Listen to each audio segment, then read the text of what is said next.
Hi everybody, I'm Congressman Tom McClintock of California. It's always an honor to join all of you who sacrifice so much to restore the blessings of liberty to the people of Iran.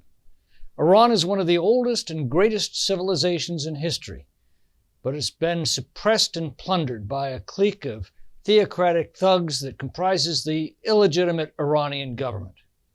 In past years, the Iranian people have known the happiness and prosperity that freedom makes possible, and they're rightfully seeking to reclaim it. And you're not alone. That's why more than 250 members of the United States House of Representatives, a solid majority of the entire House, made up of Republicans and Democrats, have co-sponsored House Resolution 118, which expresses support for the Iranian people's desire for a democratic, secular, and non-nuclear Republic of Iran, and which condemns the violations of human rights and state-sponsored terrorism by the Iranian government. This is a strong statement that the people of the United States and their government want Iran's corrupt regime held accountable for its crimes against the people of Iran and their sponsorship of terrorism around the world. During a recent visit to Iranian resistance headquarters in Albania, former Secretary of State Mike Pompeo declared, quote, "A serious missing factor in United States policy towards Iran has been the lack of political support for the organized opposition," end quote. Well, I couldn't agree more. We have to ensure that the prevailing policy of the United States is to coordinate with Iranian resistance to return Iran to the company of free and prosperous nations. Prior to this resolution's introduction, the primary Iranian policy discussion in Congress was focused on the desire to re-enter the Iran nuclear deal. Yet we've successfully argued with this resolution that America's greatest leverage in addressing the threat from the current regime is with the Iranian people. My fellow colleagues and I believe that the people of Iran are our best chance, and therefore U.S. policy must shift its focus towards the Iranian people and their organized resistance.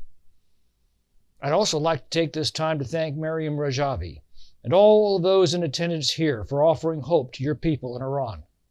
Madam Rajavi, your 10-point plan for the future of Iran will ensure that the freedom of expression, the freedom of assembly, and the freedom of every Iranian to choose their elected leaders will lead to enlightened principles that are the foundation on which the new Iran will be built.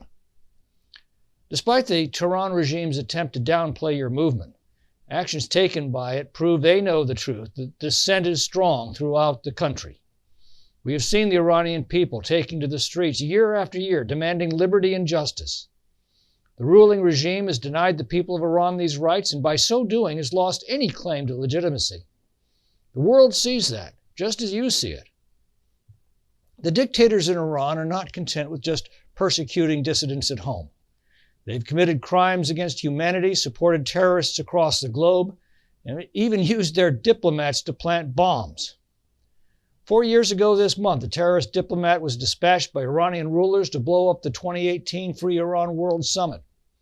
I know many of you were present at that gathering to support the Iranian resistance movement. This terror plot was thankfully foiled, and the Ayatollah's henchman was arrested and convicted in an impartial court of law in Belgium. The bipartisan members of Congress who co-sponsored H-Res 118 unequivocally condemn, quote, past and present Iranian state-sponsored terrorist acts against United States citizens and officials, as well as Iranian dissidents, including the Iranian regime's terror plot against the Free Iran 2018, the alternative gathering in Paris. We also call, quote, on relevant United States government agencies to work with European allies, including those in the Balkans, where Iran has expanded its presence, to hold Iran accountable for breaching diplomatic privileges, and to call on nations to prevent the malign activities of the Iranian regime's diplomatic missions. H-Res 118 marks the overwhelming congressional sentiment that Iranian rulers must be held accountable for such reprehensible behavior.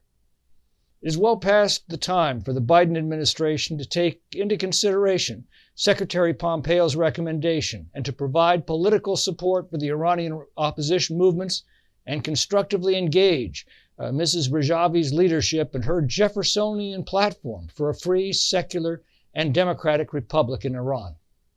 Our national security, peace, and the stability of the region, as well as the desire of the basic God-given rights of the Iranian people for freedom, all demand that the United States remain firm when it comes to the Iranian government, as firmness is the only language the Ayatollahs in Iran are known to understand.